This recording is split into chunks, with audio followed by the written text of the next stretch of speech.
सपना, जिंदगी में हर कोई समझे हम सफर मुझे अपना, अपना बस अपना।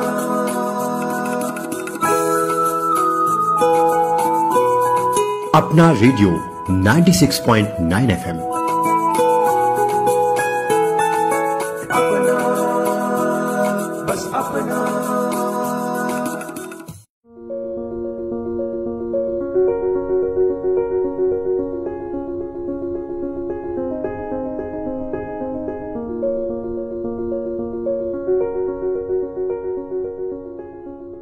अपना रेडियो 96.9 FM में आप सभी का स्वागत है। मैं हूं कविता शर्मा।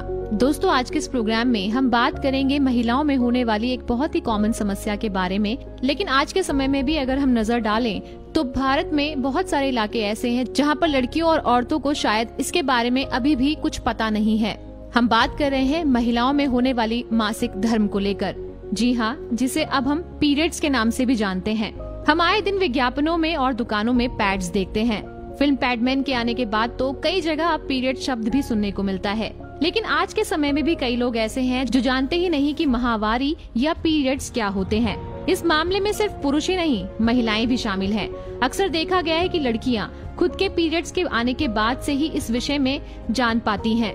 ये मुद्दा सिर्फ जानकारी से जुड़ा ही नहीं है, ये मुद्दा जुड़ा है महिलाओं की हेल्थ को लेकर भी, उनके शरीर को लेकर भी। जी हाँ, अगर आप अच्छी चीजें यूज नहीं करेंगे, अगर आपको पता ही नहीं होगा कि आपके शरीर में क्या बदलाव हो रहा है, तो ये किसी और को नहीं बल्कि आपकी ही अपनी सेहत को नुकसान पहुंचा सकता है।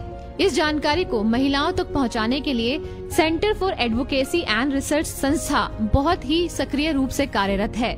इन्होंने सखी नाम का एक पैड बनाया जिसे कि इन्होंने झुग्गियों और बस्तियों तक पहुंचाया, और इस कार्य में वहाँ की जो लड़कियां और वहाँ की जो औरतें हैं उन्हीं ने ये बीड़ा अपने सर पर लिया और रोजगार भी प्राप्त किया। चलिए आज आपको मिलवाते हैं हम शशि कौर से, जो कि सीनियर फील्ड कोऑर्डिनेटर हैं। वो हमें जानकारी दे रही है इस संस्था और संस्था से जुड़े मुद्दों को लेकर। साथ ही साथ हमने बात की सेल्फ हेल्प ग्रुप के मेंबर्स के साथ भी, तो क्या कहा उन्होंने, आइए आपको सुनवाते हैं।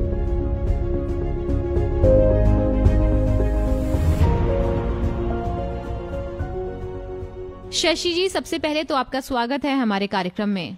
Thank you. जो ये आपकी संस्था है, ये किस तरीके से कार्य करती है और क्या क्या कार्य इसके अंतर्गत आप लोग करते हैं? Centre for advocacy and research जो संस्था है, इसमें हम लोग अलग अलग तरीके से काम करते हैं। जैसे हमने शुरुआत जो की थी वॉश प्रोजेक्ट से की थी, वाटर सैनिटेशन एंड हाइजीन को लेकर के, और हम अलग अलग मुद्दों पर, जैसे अभी एसएचजी को लेकर के काम कर रहे हैं, सेल्फ हेल्प ग्रुप का लाइवलीहुड को लेकर के हम लोग काम कर रहे हैं। सिंगल विंडो हमारा प्रोजेक्ट WCD के साथ में मिलकर के हम लोग काम कर रहे हैं।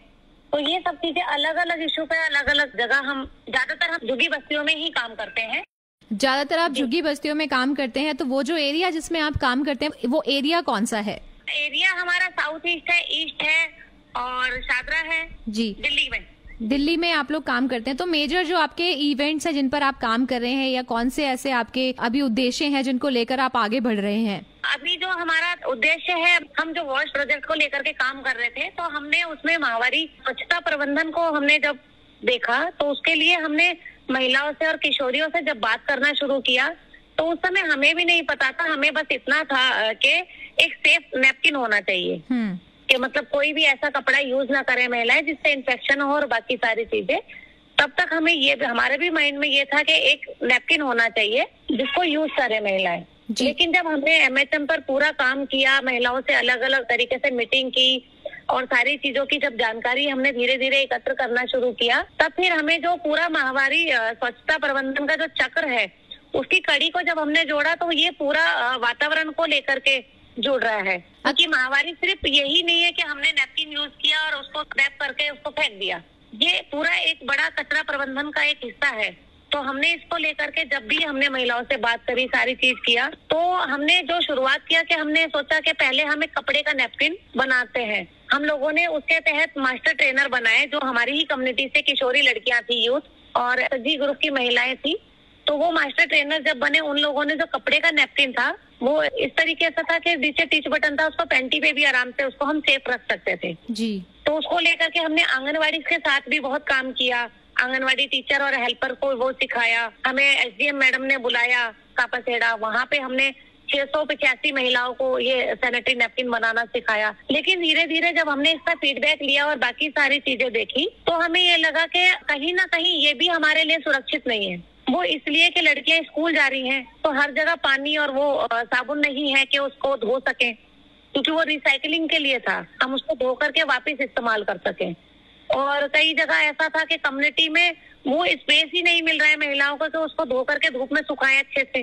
तो ये बहुत सारे इश्यूज थे। तो फिर हम धीरे धीरे इसको लेकर के जब आगे बढ़े, फिर जो बाजार का नैपकिन हम लोग यूज करते हैं उसमें पूरा जो प्लास्टिक और केमिकल होता है, हमने जो उसको देखा कि वो अगर हम लोग कचरे में भी फेंकते हैं उसको इस्तेमाल करने के बाद में, तो वो अगर हम 10 साल के बाद भी वो कचरा अगर वहां से खुदाई करके निकाला जाता है तो वो पैड वैसा का वैसा ही निकलेगा, वो डिस्पोज नहीं होता, गलता नहीं है। और फिर हमने जब इसके लिए पूरा सब चीजें बातें करना शुरू किया, इसके लिए आगे खोज की, तो एक वात्सल्य संस्था है जो वडोदरा में है, वो ये सैनिटरी नैपकिन बनाने का काम करते हैं। उन लोगों ने सखी सैनिटरी नैपकिन नाम से यूनिट भी है उनका, और जो भी यूनिट चलते हैं सखी सैनिटरी नैपकिन के नाम से ही चलते हैं। तो हमने उन लोगों के साथ जब बात किया तो फिर हमारा जो SHG ग्रुप है मजदूर कल्याण कैंप ओखला फेज 2 में, उन महिलाओं ने कहा कि हम इसको पूरा हम एक स्वच्छ वातावरण बनाने के लिए, एक कचरा जो हमारे यहाँ से कम करने के लिए हम ये यूनिट का अपनी बस्ती में उद्घाटन करेंगे और यूनिट हम सेटअप करेंगे।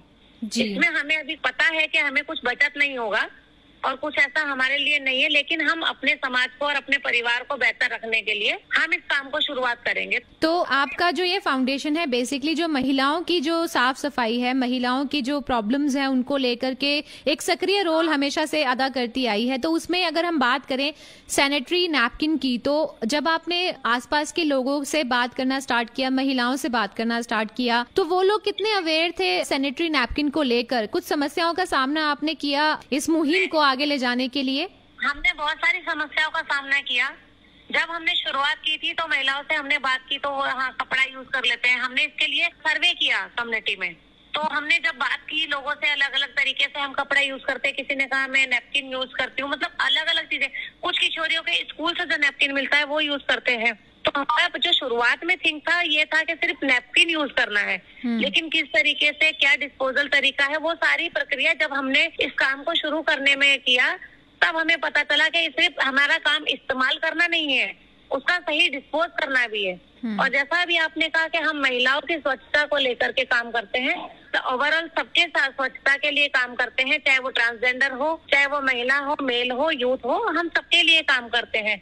लेकिन माहवारी जो है वो महिलाओं और किशोरियों के साथ जुड़ा हुआ एक खास मुद्दा है और उसको लेकर के कभी प्राथमिकता नहीं दी जाती है। बस ये सोच है ठीक है पीरियड हुआ है और इसको 4 दिन में ये खत्म हो जाएगा, इससे ज्यादा कहीं सोच नहीं थी इसको लेकर के जी। लेकिन ये हमारे शरीर का एक अहम हिस्सा है। इसके लिए हम लोगों ने जब बात करना शुरू किया तब धीरे धीरे समझ बनी कि इसको लेकर के बहुत सारे मिथ्स भी हैं समाज में। शशि जी, मैं आपसे जानना चाहूंगी यहाँ पे कि अब तो क्योंकि जो एजुकेशन का लेवल है वो काफी ज्यादा बढ़ा है पहले के मुकाबले। हालांकि अगर झुग्गी और बस्तियों की बात करें तो हो सकता है कि वहाँ पर जो बच्चे हैं वो अभी भी इस चीज को लेकर, लड़कियां जो हैं वो इतनी अवेयर नहीं है कि उन्हें पीरियड्स के टाइम पे क्या यूज करना चाहिए या क्या यूज नहीं करना चाहिए। लेकिन जो गरीब तबके के समाज के लोग हैं, अगर वो चाहे तो भी, क्योंकि अफोर्डेबल नहीं होता है एक पैड का पैकेट, तो इस दिशा में जो आपकी संस्था है वो किस तरीके से कार्य करती है? इस दिशा में ये है, जैसे अभी हमने बताया ना, हम लोगों ने यूनिट जब लगाया अभी, ये जो हमारा मजदूर कल्याण कैंप में यूनिट चल रहा है, और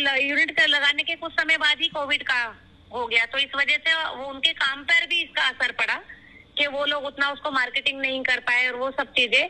लेकिन आसपास जो भी चीजें थी बस्ती में, कम्युनिटी में जो लड़कियां थी, उनके साथ भी जब पूरा अवेयरनेस प्रोग्राम किया, मतलब बातचीत की 1 to 1 करके सारी चीजें, तो कई जगह यही निकल के आया कि उतना पैसा ही नहीं है, क्योंकि अभी रोजगार नहीं रहा, सारी चीजें नहीं रही कि हम सैनिटरी नैपकिन खरीद सकते हैं बाहर से। क्योंकि अगर बात करें 40-45 रुपए से कम में कोई पैकेट नहीं मिलता है। और यहाँ पे ये था कि इनको रेगुलर साइज का जो पैड है वो 3 रुपए पर पैड भी मिल सकता है। तो आपका जो ये सैनिटरी पैकेट है वो किस नाम से है और वो कितने रुपए में अवेलेबल है और कहाँ अवेलेबल है? ये सखी सैनिटरी नाम से है पैड हमारा, और ये जो रेगुलर साइज है इसका 3 रुपए पर पीस तो पड़ता है, और जो पूरा पैकेट है 10 पीस होता है उसमें, वो 30 रुपए का पैकेट है। तो क्या ये कहाँ से, मतलब महिलाएं अगर चाहें तो कहाँ से परचेज कर सकती हैं? क्या ये उसी एरिया में अवेलेबल है जहाँ पर आपकी ये संस्था? हमने एक स्टेप आगे लिया है मैम, क्योंकि यूनिट तो खुल गया, उसके लिए वो कम्युनिटी में एक ही जगह है। अब हमने वार्ड लेवल पे इसको आगे बढ़ाने की कोशिश किया है। जो हमारे मास्टर ट्रेनर थे और जो हमारे एसएचजी मेंबर्स हैं, उनके साथ हम लोगों ने मिलकर के इसका एक पेट बैंक का उद्घाटन किया हमने अभी 5 फरवरी को जी। और उसके लिए ये है कि कम्युनिटी में जो भी लड़कियां और महिलाएं हैं, मैं चाहूंगी कि सारी चीजें मैं ना बोल करके मेरे साथ में जो मेरे साथी बैठे हैं ना, ये कुछ अपना अनुभव रखें कि क्यों हमने ये पेट बैंक का उद्घाटन किया और वो सारी चीजें। जी मैम, ये यहाँ पे 4 लोग हैं, मीरा, रेनू, रिम्पा और राखी।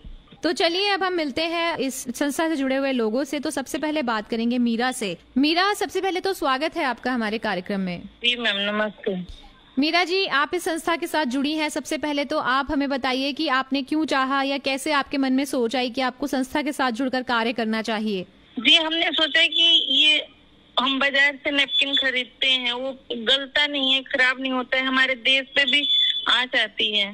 ज्यादा कचरा फैलता है तो वो हमारे घर तक भी आता है। तो हमने सोचा कि एक ऐसा चीज बनाए जो कि हमारे लिए भी स्वस्थ हो और हमारे देश के लिए भी। तो अब हमारे साथ जुड़ेंगी रेनू, जो सेल्फ हेल्प ग्रुप की जो है मेंबर हैं एक। रेनू जी, आप बताइए, जब आप जाती हैं ये सैनिटरी पैड्स ले करके, तो किस तरह का अनुभव रहता है आपका? क्या महिलाएं जागरूक हैं या फिर वो आपका स्वागत करती हैं, उन्हें अच्छा लगता है जब आप जानकारी देती हैं इस तरह की?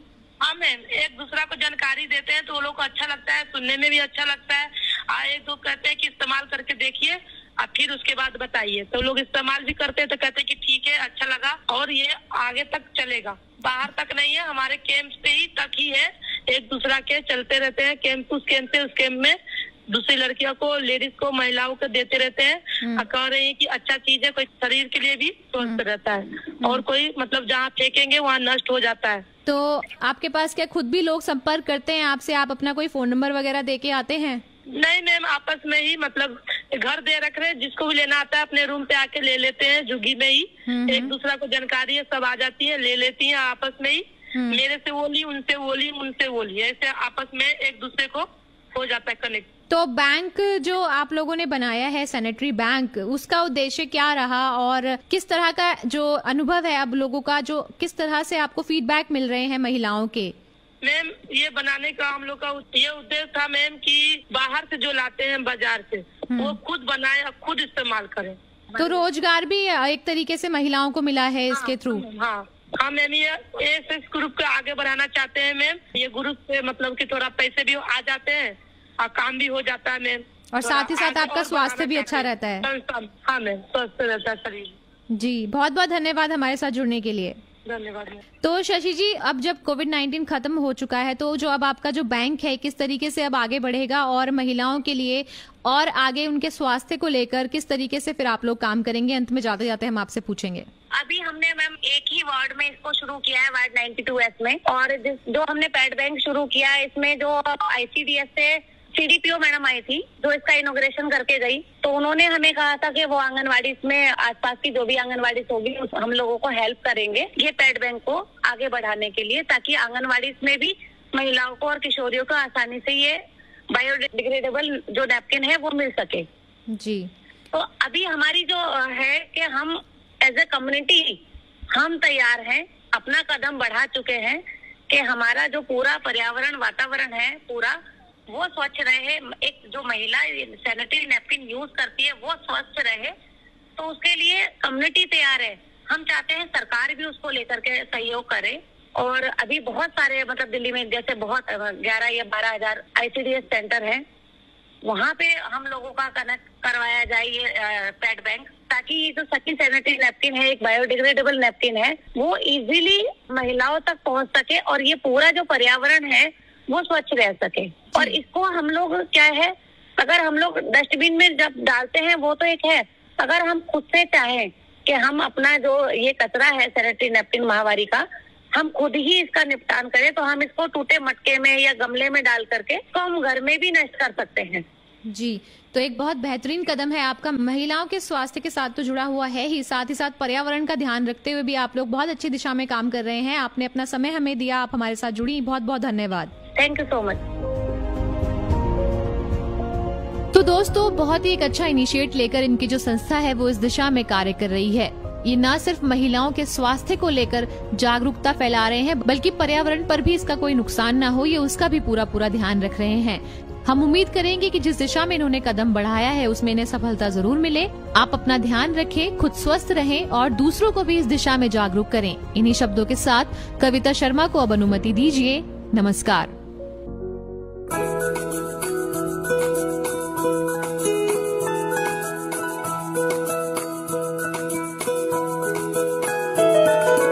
मेरी ख्वाहिशें, मेरे अरमान, मेरा बस यही सपना, जिंदगी में हर कोई समझे हम सफर मुझे अपना, अपना, बस अपना।